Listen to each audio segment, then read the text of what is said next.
주안의 만나 1월 21일 화요일 묵상을 함께 나오도록 하겠습니다. 오늘 말씀은 여호수아 13장 15절에서 33절까지의 말씀으로요. 요단 동편의 땅이라고 하는 제목으로 함께 묵상을 나누도록 하겠습니다. 자, 오늘 본문에서는 요단 동편의 땅들을 기업으로 받은 르우벤과 갓, 므낫세 반지파들에게 그때 땅을 배분하는 내용들을 말씀을 하고 있습니다. 어제 본문에서는 이제 마지막 부분에 보면요. 요단 동편의 땅을 배분받은 지파들에 대한 간략한 내용들이 있었습니다. 어제 다루진 않았지만 그 내용들이 있었어요. 그리고 마지막에는 레위 지파가 땅을 배분받지 않았다. 자, 이들에게는 하나님께서 직접 기업이 되셨다라고 말씀을 하시면서 본문이 마무리가 되었습니다. 자, 오늘의 내용은 그 내용들, 어제 그 뒷부분의 짤막한 내용들이 확장이 된 것과 같은 느낌입니다.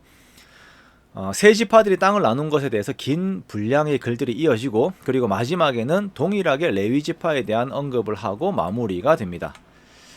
자, 가나안 땅을 분배할 때에 요단 동편이라고 따로 말을 하는 이유는 거의 대부분 하나님께 주신 가나안 땅들이 요단 서편에 있기 때문입니다. 일반적으로 가나안 땅이라고 하면 요단의 서편입니다. 자, 그러면 왜 르우벤, 갓, 그리고 므낫세 반지파는 요단 동편의 땅을 분배를 받게 되었을까요? 자, 이것은 이 땅에 대한 이 세 지파들의 욕심들이 반영이 되었기 때문입니다. 자, 얼마 전에 그 여호수아 초반부에도 말씀을 드린 적이 있었습니다만, 요단 동편의 땅들은 아주 이제 좋은 목초지입니다. 그래서 이 세 지파들이 요단을 건너기 전에 하나님께서 약속하지 않는 이 땅들을 자신들에게 달라라고 모세에게 요청을 하였습니다. 그래서 이제 이것이 하나님께서 허락을 하신 땅이 아님에도 불구하고 자신들은 여기에 머물기로 한 것이죠. 그래서 이들의 요구에 대해서 모세가 처음에는 언짢아 했습니다. 하지만 이들이 가나안 전쟁에 참여하는 것을 조건으로 하여서 요구를 들어주었어요. 그리고 이들 역시 여호수아를 도와서 가나안 전쟁에 함께 참여하는 모습을 보이기도 하였습니다. 자, 우리가 이 본문을 보면서 질문을 할 수 있는 것은, 하나님께서 이제 하나님의 계획을 이루어 가시는 데 있어서 완벽하게 그것이 이루어지지 않고 있다는 것을 우리가 함께 본다는 것입니다. 사람들의 의견들이 들어오면서 완전하게 이러한 것들이 이루어지지 않고 있는 것을 볼 수가 있죠. 가령 기브온 족속들이 이스라엘을 속여서 조약을 맺은 것도 완벽하지 않습니다. 그렇죠. 하나님께서 모든 것을 이제 가나안 안에 있는 모든 족속들은 전멸하라고 했는데, 기브온이 가나안 안에 있으면서도 속여서 이스라엘을 속여서 또 우리가 이스라엘이 하나님께 묻지 않은 상태에서 조약을 맺음으로 말미암아서 그 완벽성이 이렇게 이루어지지는 않았어요. 하지만 이러한 것들도 하나님께서 허락을 하시면서, 허용을 하시면서 하나님의 나라를 만들어 가십니다. 엄밀히 말하면 여리고의 라합 역시 하나님의 말씀에 대한 완벽한 이행은 아닙니다. 자, 이렇게 하나님의 말씀에 대한 완벽한 이행이 아니라고 할지라도 하나님께서는 하나님 나라의 일들을 이루어 가세요. 그렇게 요단 동편의 땅들을 또한 공정하게 나누어 주시게 됩니다.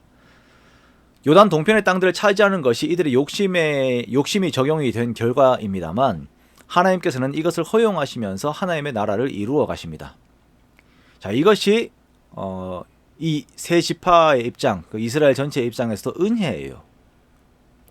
그렇습니다. 이것은 은혜입니다. 그런데 우리가 이렇다라고 해서 그러면 우리도 우리의 욕심을 부리면서 하나님의 허락과 은혜를 구하면 되겠네요 라고 말을 해서는 안 된다라는 것입니다.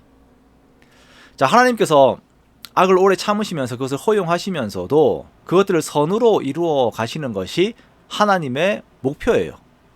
우리가 그 목표를 바라보는 것입니다. 합력하여 선을 이루시는 하나님의 목표와 그 마음에 우리가 마음을 같이 하는 것이 우리에게 있어야 하는 올바른 생각의 태도라는 것입니다. 그렇기 때문에 바울은 우리가 이 은혜의 중심의 삶을 살아야 함을 말하면서 우리가 은혜를 더하게 하려고 죄에 거하겠느냐라고 이렇게 말을 하죠. 즉, 우리가 은혜를 입는 그러한 복을 누리고 있지만 은혜를 입었다면 그 은혜의 가치를 더욱더 귀하게 여기고 하나님을 높이고 순종하며 사는 것이 삶의 도리이지, 내가 은혜를 이용을 해가지고 은혜를 주신 하나님의 마음을 이용을 해서 그래 우리가 그래 괜찮아, 내가 조금 욕심을 부려도 하나님께서 다 봐주실 거야, 또 은혜 주시겠지, 또 용서해 주시겠지 라고 생각하는 것은 하나님 앞에서 올바른 태도가 아니라는 것입니다. 어쩌면 이것은 오히려 하나님을 기만하는 태도가 되는 것이겠죠. 자, 오늘의 본문이 이러한 부분에서 오해의 여지가 있기 때문에 이러한 말씀을 드리는 것입니다. 요단 동편의 세 지파에게 하나님께서는 땅을 기업으로 주시는 것을 허용하셨어요. 그러나 하나님께서 더욱 강조하시는 것은 레위 지파들은 하나님이 친히 기업이 되신다라는 것입니다. 이것이 강조점입니다. 즉 이스라엘 백성들은 땅보다 지금 아주 좋은 목초지보다 더욱더 하나님을 바라보고 의지해야 하는 것입니다. 요단의 동편의 그 좋은 땅을 받은 세 지파들은요, 이후에도 그 왕조 시대에도 계속 이렇게 목초지를 넓혀 갑니다. 그러면서 뭔가 승승장구하는 것처럼 보여요.